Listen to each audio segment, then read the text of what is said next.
6:15. We'll start with a roll call and determination of quorum. Laurenti? Here. Wright? Here. Wyffenbach? Here. Doyle? Here. Estes? Here. Lewis? Here. Drew? Here.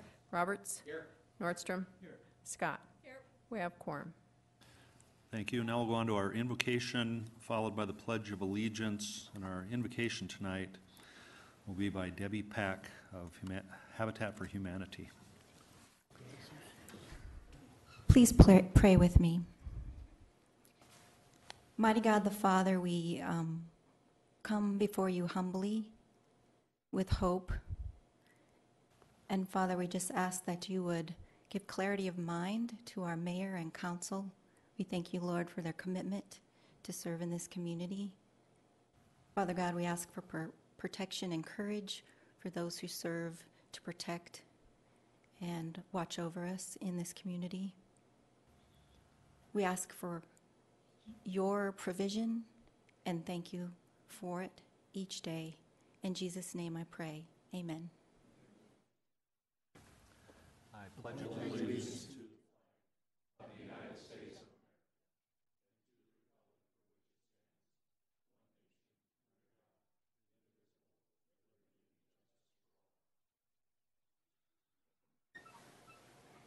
Thank you, everyone. Now on to the adoption of the agenda. Does anyone have any changes or additions? Move to approve. Move to approve by Estes, second by Scott. All in favor? Aye. Opposed? Motion carries. Now we'll go on to awards and recognition.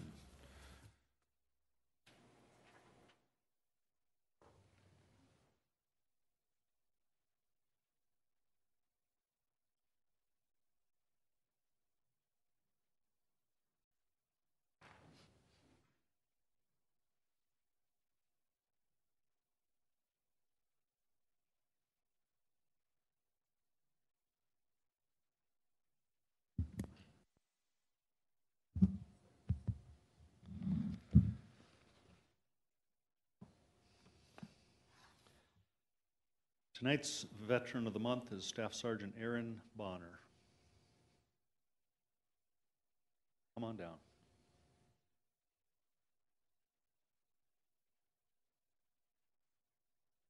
You.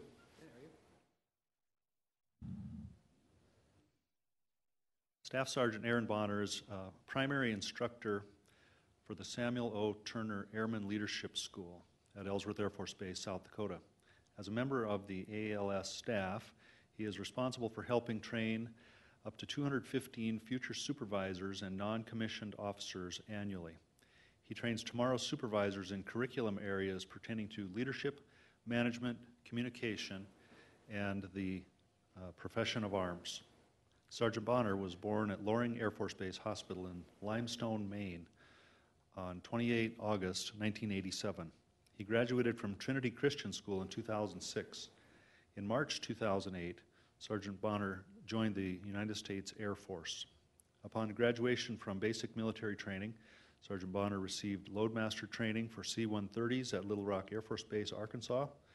After 6 months of training, Sergeant Bonner was reclassed due to medical issues. For 4 months, he was trained as a generator technician at Shepherd Air Force Base, Texas. Sergeant Bonner reported to Ellsworth Air Force Base, South Dakota to work as an electrical power production apprentice for the 28th Civil Engineer Squadron. In 2011, Sergeant Bonner deployed to Shahid Mafik, that's what I was going to say, Air Base in Jordan in support of Operation Eager Lion. During this time, he was responsible for the power distribution plant that supported 400 military members and over 100 cross-nation military operations. In 2013, Sergeant Bonner was one of the first military members on the ground when the B-1B crashed close to Broadus, Montana. While there, he provided generator support for the inspection team. In 2014, Sergeant Bonner deployed to Qatar to the SOCCENT headquarters. During this time, he was responsible for a $12 million training center, resulting in training over 150 special operations members from all 4 military branches. Once Sergeant Bonner completed his deployment in Qatar, he returned to the 28th Civil Engineer Squadron Power Pro Shop as an electrical power production craftsman. After only 2 weeks of being back from his deployment, Sergeant Bonner was selected to become a professional military education instructor at the Airman Leadership School at Ellsworth Air Force Base. After attending, what does that stand for? I don't know how we did this, but just like military people, we've got acronyms all over this thing. Did you do that? No, sir. Say it again. Enlisted professional. Yeah, and that was held in Montgomery, Alabama. Sergeant Bonner assumed his current position at the Airman Leadership School in February 2015. Sergeant Bonner serves his country with dedication and sacrifice and is most deserving of this honor. We extend our gratitude and thank you for your service and for being this month's Veteran of the Month. Thank you. Appreciate it.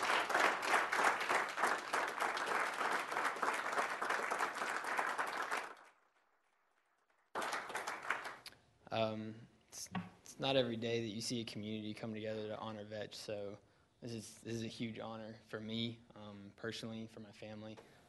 I just want to say thank you to you as a community and also to Sergeant McCormick. She put me in for this, and I never thought I'd get it, so thank you. Great, thank you. Yes, sir. Let's have a picture real quick.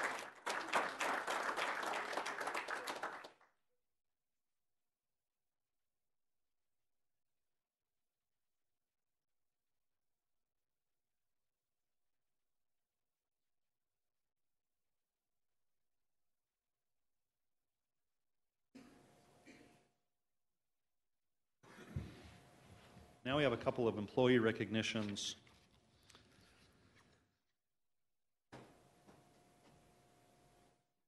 Can I have Brett Limbaugh come up?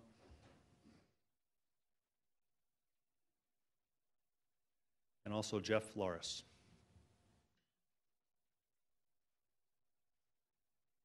It's a pleasure and a privilege to have long-term city employees.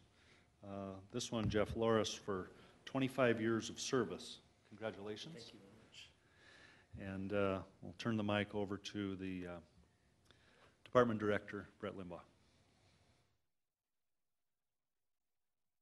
Great. I've had the pleasure of serving with Jeff for the last 5 years. I wanted his boss, Brad Solon, our building official, to come up here tonight because they've had the duty, honor, and privilege to have spent all 25 years together. And Brad, if you could say a few words. Yeah, sure. And I'll I'm jump back in. Brad from Development Services, and yeah, Jeff's actually worked here longer than I have, and he started back in '91, I think, after ID, 90, that's right, and Jeff started out as an electrical inspector. He's licensed to the state as an electrical inspector, and as master electrician too, I believe, and so for many years, he was an electrical inspector, and good for him, 10 years ago or so, the mechanical inspector job came open, and Jeff has more certifications and publishers of the building codes than anybody I know, and so he took the mechanical inspections over. Jeff's a building inspector 3, but still his primary role is mechanical inspections, and some other things too. Jeff's the current president of the South Dakota Electrical Council, and he is a past coordinator for the Sippapanian County Search and Rescue, and he also has been a member of Search and Rescue for more than 25 years. And so, let's see, what else? One good thing that we're very pleased about Jeff is he's got an knack for computer stuff, and fortunately for us and for everybody in the city purchased a building permit program from an outfit in San Diego, and Jeff's our software technician because he loves that kind of stuff. So fortunately, he's good at that kind of stuff because I don't know if that thing would work without him. So thanks, Jeff.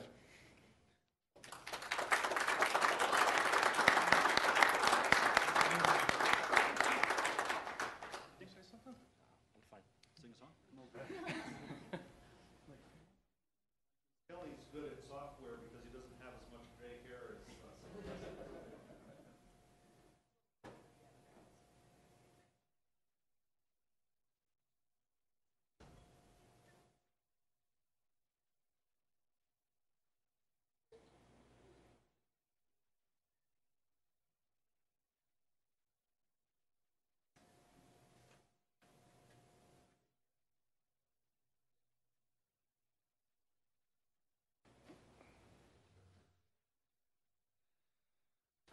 Okay, now if I could have Fire Chief Mike Mulderburn come up, and Monty.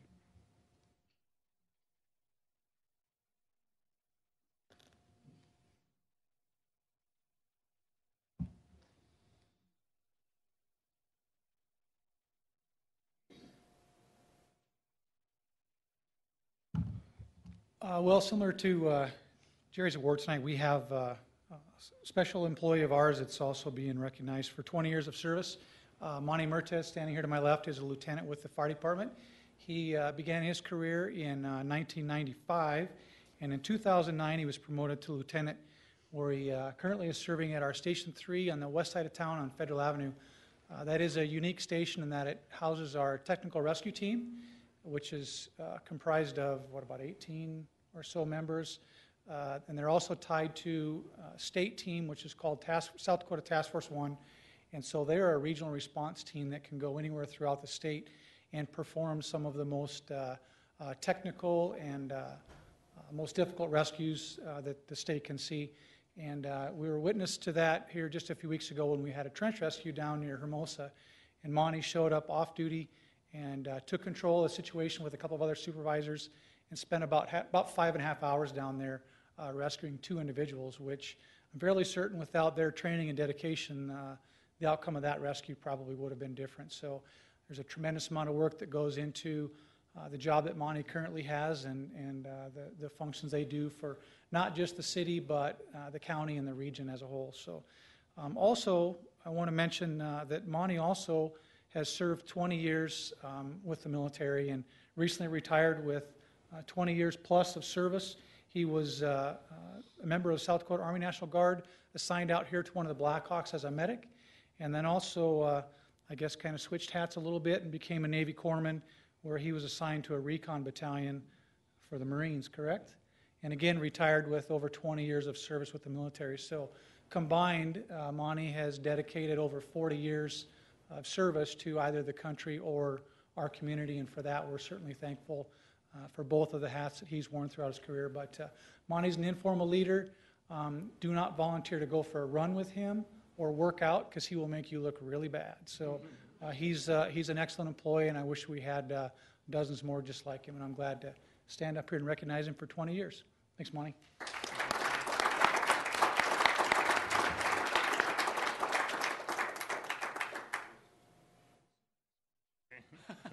Just a short speech. I'd just like to thank the city for the opportunity to serve here. It's been great. Great place to work. The only thing I had to give up was most of my hair, so that's not too bad. But thank you.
I'd like to ask everyone in the audience in the podium to stand for 1 minute of silence for the victims of the Paris massacre. Thank you.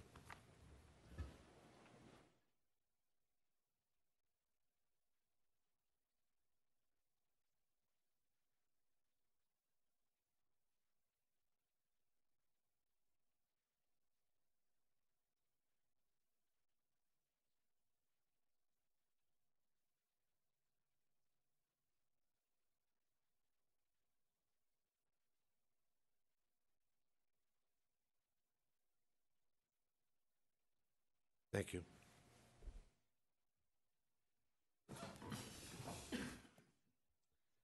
Thank you. And now we are on to the general public comment, and there are no speaker request forms for the general public comment.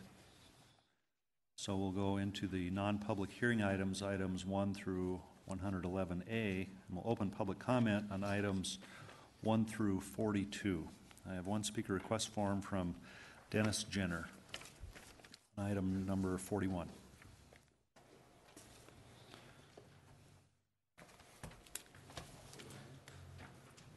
Mr. Mayor and council members, I want to thank you, first of all, for taking the time to let me talk to you.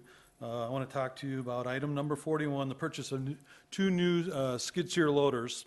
My name is Dennis Jenner from Jenner Equipment here in Rapid City. Jenner Equipment's been in business for 49 years. We're family-owned and operated locally, family-owned and locally owned business. And we've sold the city of Rapid City a lot of Bobcat equipment through the years, and as far as I know, they've had real, good luck with them.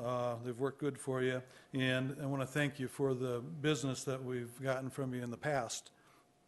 On item number 41, we have a few minor deviations on this bid, but we meet all the major specifications, like the horsepower and the lift capacity. The minor deviations, I believe, are listed on the bid summary, and I think everybody has a copy of that. All the council members, I think, have a copy of that. But RDO Equipment is who the Solid Waste Division is recommending. They're the John Deere dealer here in town. Their bid states that they meet all the specifications, and we went to the John Deere website and printed the spec sheet for the unit that they are bidding, and according to the spec sheets that were on John Deere's websites, they would have some deviations, and they didn't disclose any deviations on their bid. And so unless there's some different spec sheets, they also have some deviations. The Bobcat may not be the exact machine that the Solid Waste Division would like, but it would certainly do a great job for them and would save the taxpayers of Rapid City $6,328. So I'm asking that you award the bid to Jenner Equipment, or at least refer it to the Public Works and let them go through the bid specifications and see if it's worth the extra $6,328. And thank you for your time. Thank you, sir. Now we will close public comment and go on to the consent items, items 1 through 42. Would anyone like to remove any items from consent? 41. Okay. Any other items to be removed?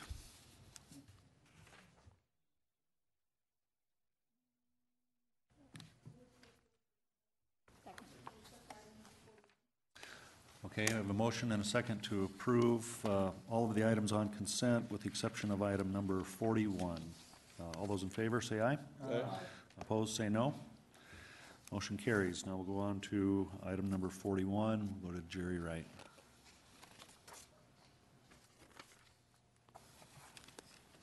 Did you read it? Item 41 is to approve the award for two new current model Sears skid steer loader opened November 10th, 2015 to the lowest responsible bidder of RDO Equipment in the amount of $99,780. And I make the motion that we discuss this before any motion is made. I'd like to know what's going on with this exception. If I can.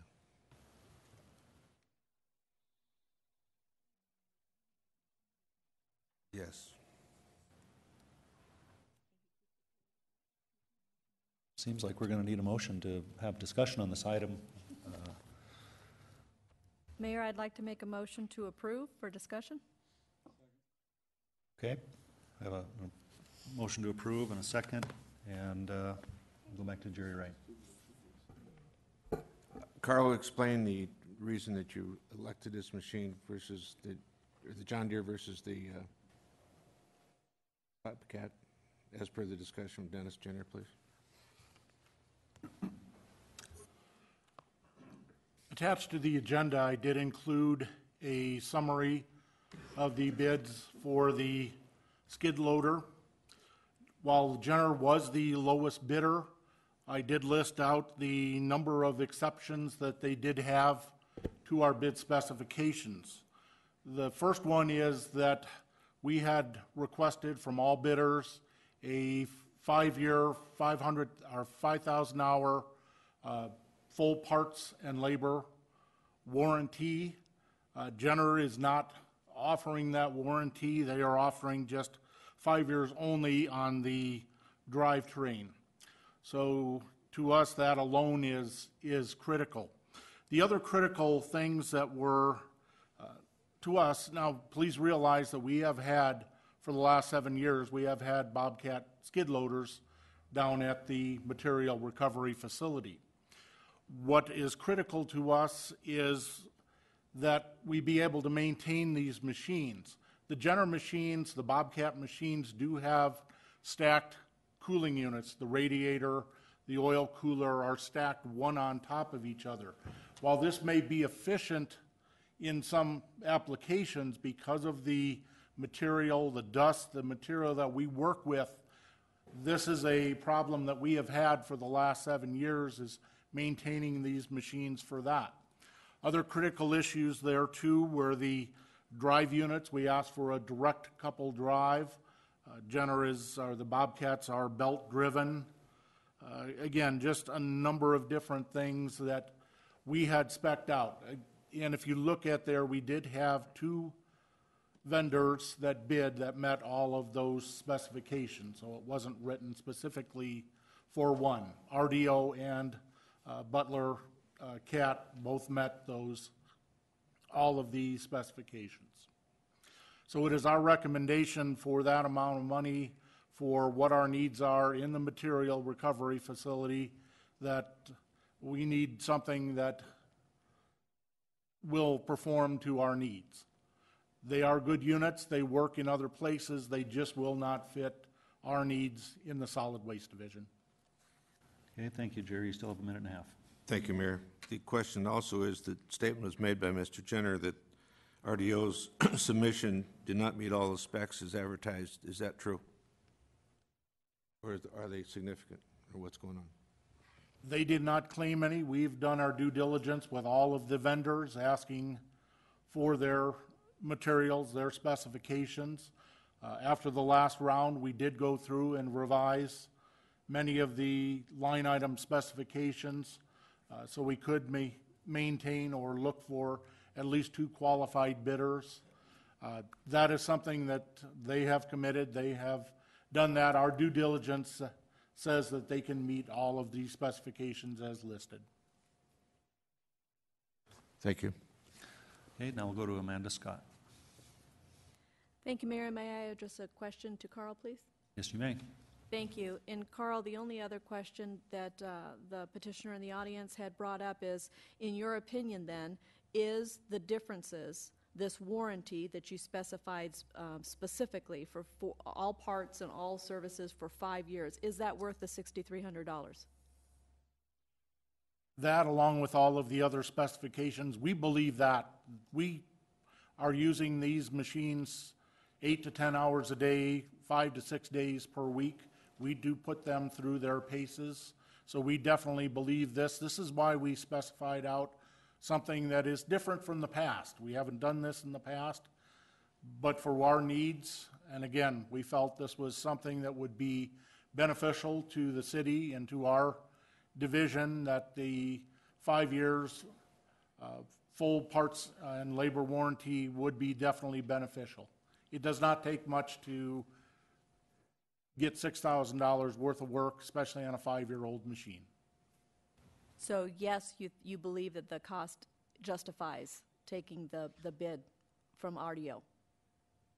We do, based upon the specification and our needs of what we specified for each of the line items for our needs. The capacities, the radiators, all of the things that were taken as exceptions. All right. Thank you. Thank you, Mayor. Okay, now on to Richie Nordstrom. Thank you, Mayor. I wasn't planning on speaking to this item, but since it's got pulled, I'm not going to be voting to support this because the last I was told and informed that the Federal Joint Powers Agreement would be equal to this bid, and therefore that's the reason I'm going to not support this, vote against this, because I think we should have gone through the FJPA. Thank you, Mayor. Now to Brad Estes.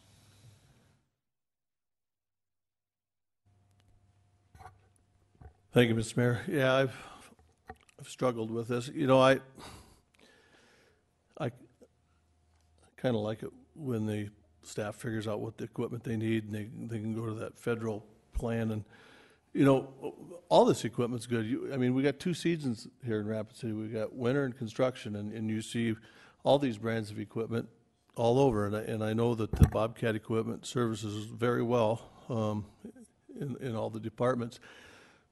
But if I may ask Carl a question. Yes. Carl, when you look at the difference, as I understand, the way the stacked coolers for the radiator and the air conditioning are, is that sometimes you have to spend time washing those out. Is that because of the nature of the gumminess of the dust at the material recovery center? It's just a little different than a construction site that you have to spend your time, cleaning those out? Is that what happens?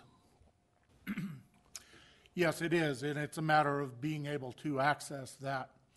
The two Jenner loaders, or the Bobcat loaders that were received before I started there, in the first 6 months, we replaced two of the radiators on there because of the access was not, our staff was not able to get in to properly clean those.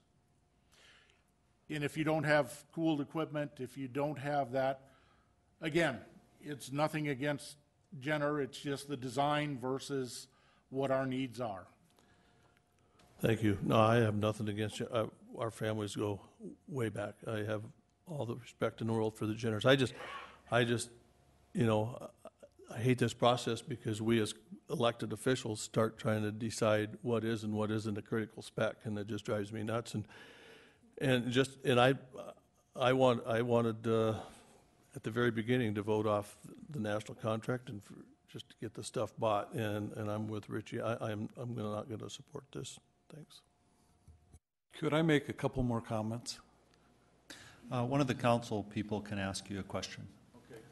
We'll go to Jerry right now. But Jerry, you just have about 45 seconds left. Mr. Jenner, speak your piece, please. I was just going to say, on our warranty, it's a 5-year, 5,000-hour warranty, but it's on the drivetrain, which would be the engine and the major components for the drive. So the expensive stuff would be covered under the warranty, under our warranty. Secondly, our radiator is up above the engine, and so it doesn't suck any dirt through where the engine is. And it does have the radiator, and then it has the other things stacked on top, but you just take a cover off and you can blow that out. So it's not very difficult to get to. The radiator on the John Deere is on the back door, so if they back into something, you're going to put a hole in your radiator. So that could cost you more than $6,000 to replace that engine when they ruin that engine because of poking a hole in the radiator. So I think the Bobcat would do an excellent job for you guys, and you'd be saving $6,300. Okay, thank you, sir. Okay, we have a motion and a second for approval. All those in favor of that motion say aye. Aye. Aye. Those opposed say no. Yeah. 2 noes, I believe, from Richie Nordstrom and Brad Estes.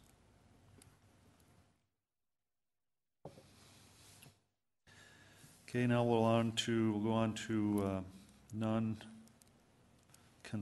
items 43 through 111A. There are no speaker requests, so we'll open and close public comment. We'll go on to ordinances number 43. Amanda Scott.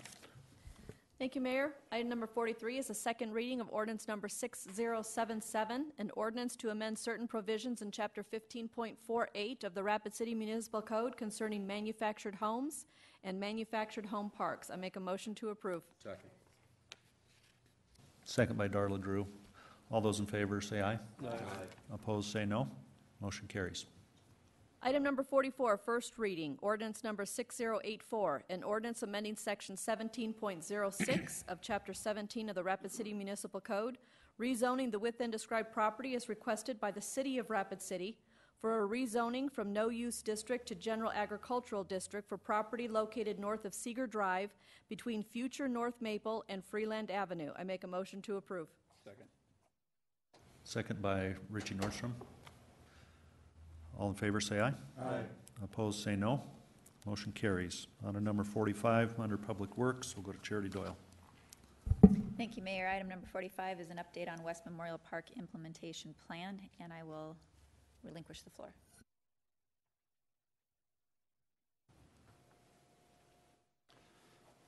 Good evening, Mayor and Council.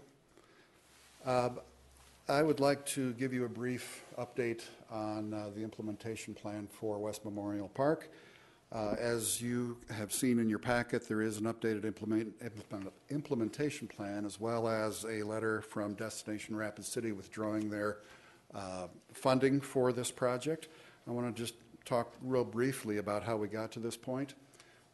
The improvements at Memorial Park, West Memorial Park, as well as a number of other parks in the city, were funded either entirely or partially with grant funds from the Land and Water Conservation Fund. It's a federal grant program that's administered by the State Department of Game, Fish, and Parks. One of the stipulations in that in the grant is that the property on which the grant is used is encumbered by a certain number of restrictions. One of those restrictions is that the property must remain available for outdoor public recreation in perpetuity. When the proposal came up to remove the tennis courts and install an enlarged parking area at this site, we had to go to the state for two things. We had to, one, have those existing tennis courts declared obsolete so that they could be removed. And second, we had to get a determination of whether removal of those courts in favor of a parking lot was considered a change of use or a conversion of use. Had it been a change of use, which would have been if we'd taken the tennis courts out and put in some other recreational component, a change of use could be administratively approved by the state Game, Fish, and Parks. If it was determined to be a conversion of use, taking a recreation facility out and putting something in that is non-recreational, then it's considered a conversion of use, and that's the determination that the state gave us. And because of that determination, the National Park Service, who is the federal department that has the Land Water Conservation Fund, puts some additional requirements. And one of those requirements is that the amount of property that's taken out of recreational use has to be replaced by other property that has an equivalent value, both monetarily and recreationally. So our next step was to try to identify non-park property that could be equivalent value to that tennis court, which was being removed and put into parking. This is a process that is quite lengthy. Even after a piece of property is identified as a replacement, the state and the feds require an evaluation and an assessment of both of those properties to determine whether or not they are equivalent. And then the property that's identified as a replacement has to be developed into a park within 3 years. When all of this was brought to light and it was determined by the state that this process could take 1 year or 2 years, the determination from Destination Rapid City was that this was going to take much longer than they had anticipated, and they then withdrew their funding in favor to reallocate it to another downtown project. So that is how we got to this point. A little confusing and complicated, but I'd be willing to answer any questions you might have. Okay, we'll go to Amanda Scott. Thank you, Mayor. I'd like to make a motion to acknowledge the presentation and update. Okay, second by Charity Doyle. Thank you, and just thank you, Jeff, for coming and updating us on this. I know it's been, there's been a lot of the population that was hoping it would go forward as a parking lot. There's been a lot of the population that is very pleased it's going to remain Greenway.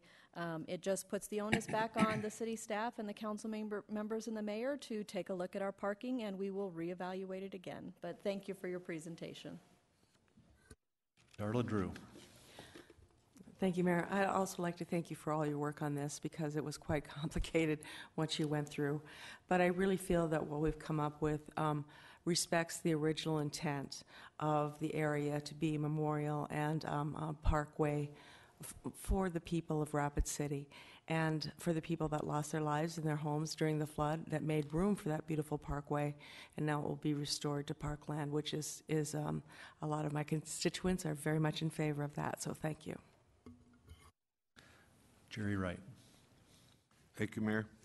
I am assuming from this funding estimate that, or proposal that's before us also in the same set of documents, that, and would you explain to us, are you going to proceed with the development of the area between Omaha and Rushmore Road and I-190 in somewhat concurrence with the master plan for that area without the additional parking? Is that the intent of this funds, and will it occur next year?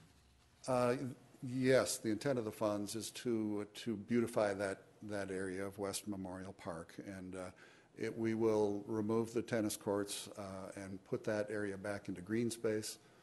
We will redo asphalt the existing parking area, so the parking area will not be increased at all. It'll just be improved and updated. There will be sidewalks that will be installed along I-190 and along the Omaha Street, and the landscaping will be installed in there. And the plan will be similar to this one here that we have? It will be similar to that. The only thing that will not be included in this phase will be that stormwater detention feature in the center of that drawing. That will come at a later date. Okay, thank you. Okay, we have a motion to acknowledge the report. All in favor say aye. Aye. Opposed say no. Motion carries. On to number 46, under Community Planning and Development Services. Number 46 is the South 40 subdivision. A request by Centerline for Lazy P6 Land Company for a preliminary subdivision plan for a proposed Lot 1 of Block 1 of South 40 subdivision, property located in the southeast quadrant of Catron Boulevard and 5th Street. Staff recommendation is to approve with stipulations. Move approval was that Ron Weifenbach. And second, Amanda Scott, correct? Oh, Chad Lewis. Thank you, Mr. Mayor. I'd just like to acknowledge and thank Mr. Weifenbach for his work in this, getting the city out of an issue that was kind of taking care of a potentially sticky issue and working on it. I appreciate that. Thank you. Okay, all in favor of approval, say aye. Aye. Opposed, say no. Motion carries. Item number 47. A request by Centerline for Lazy P6 Land Company for a petition for annexation for property located southeast quadrant of Catron Boulevard and 5th Street intersection. Staff recommendation is to approve with option number 1. Motion by Weifenbach, second by Laurenti. All in favor say aye. Aye. Opposed say no. Motion carries. Item number 48. A request by Haig Brothers LLC for a petition for annexation for property located north of Seeger Drive between future North Maple and Freeland Avenue. Staff recommendation is to approve with option 1. Started. Richie Nordstrom made the motion and Jerry seconded. All in favor say aye. Aye. Opposed say no. Okay, now we're on to the alcoholic beverage license applications 49 through 111. I think we can take these with one vote unless someone wants to pull one off. I need. Brad Estes. Mr. Mayor, I need to pull item number 66. Okay, any others? All right, then, can I have a motion to approve 49 through 111 with the exception of 66? Laurenti and Roberts in that order, I think. It's close enough. All in favor of that motion, say aye. Aye. Opposed, say no. Item number 66. Okay, and on this one, I can get a motion. Approval by Doyle and second by Scott, and so we'll ask for a vote here with Brad Estes abstaining. All in favor of this motion, say aye. Those opposed, say no. Motion carries.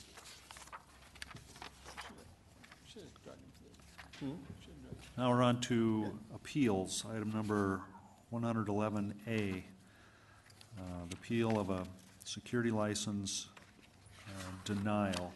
Is Nick Pataski here? You want to approach the podium? Would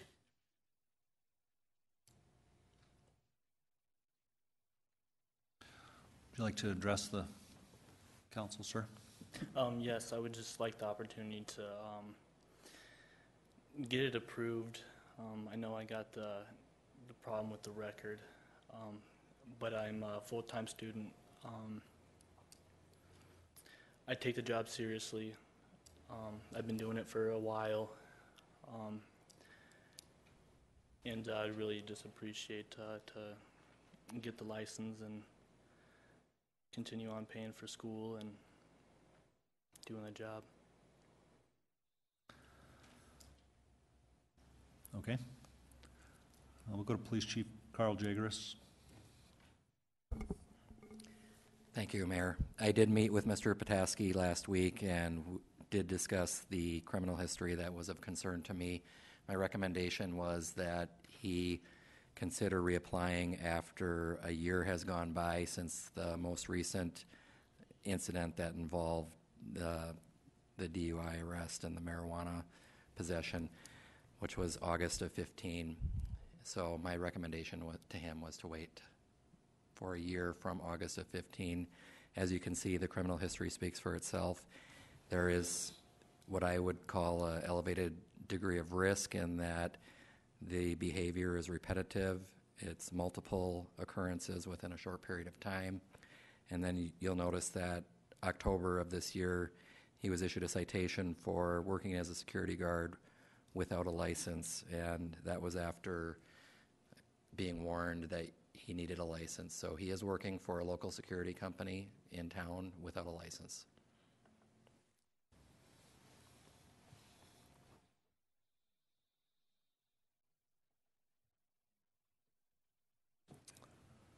Should we get a motion on this before we start council discussion, or how do you want to proceed? Let's do that. Let's see if we have a motion on the table here for discussion. Ron Weifenbach. Thank you, Mr. Mayor. I'll make a motion to deny. And then I'd like to hold the floor.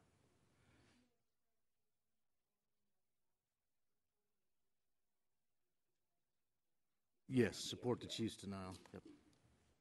Okay, so same with the seconder? Yes. So motion on the floor then is to support the denial of the security license.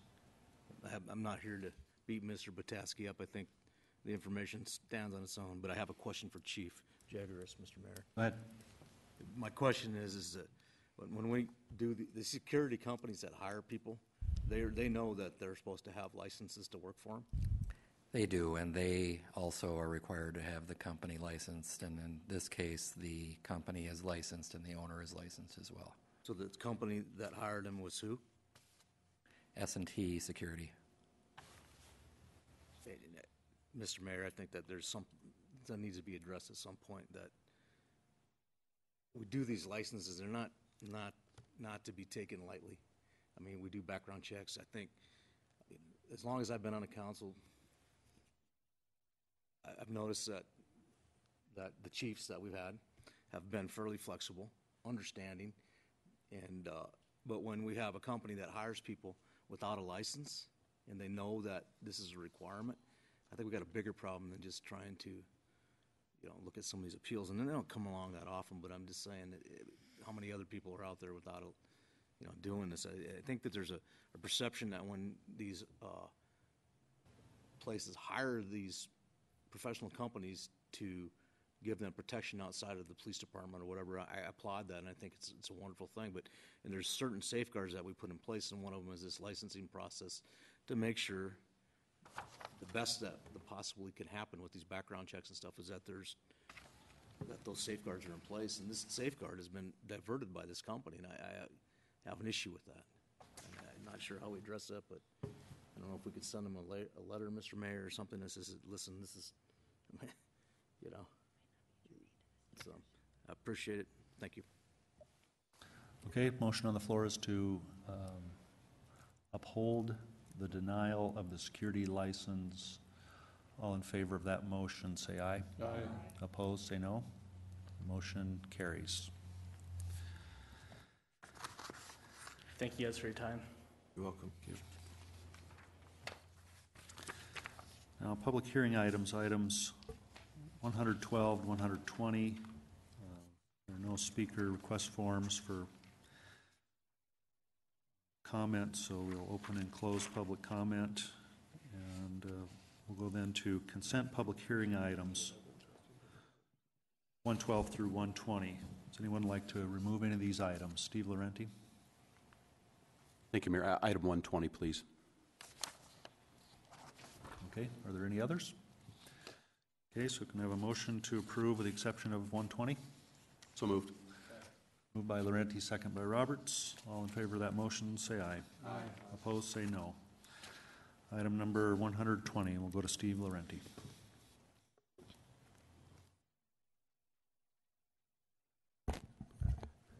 Thank you, Mayor. And I just wanted to ask the finance officer a question on this. I understand there's some changes to it, so maybe she can clarify before we make a motion. Thank you. Pauline. Let's read this item in. 120 is resolution number 2015-099B, levying assessment for cleanup of miscellaneous property. Okay, and now I'll go to Pauline Sumption. Thank you, Mr. Mayor. As seems to be the case lately, one of the people on the list came in and paid in full, so we need to remove them off before we assess the roll. It is number 5, SEAC Property Investments. Second. Okay, we have a new motion to approve with that person's name removed by Amanda Scott and seconded by Steve Laurenti. Sound good? Okay, all in favor of that motion, say aye. Aye. Opposed, say no. That motion carries. And we're on to the bill list. Pauline Sumption.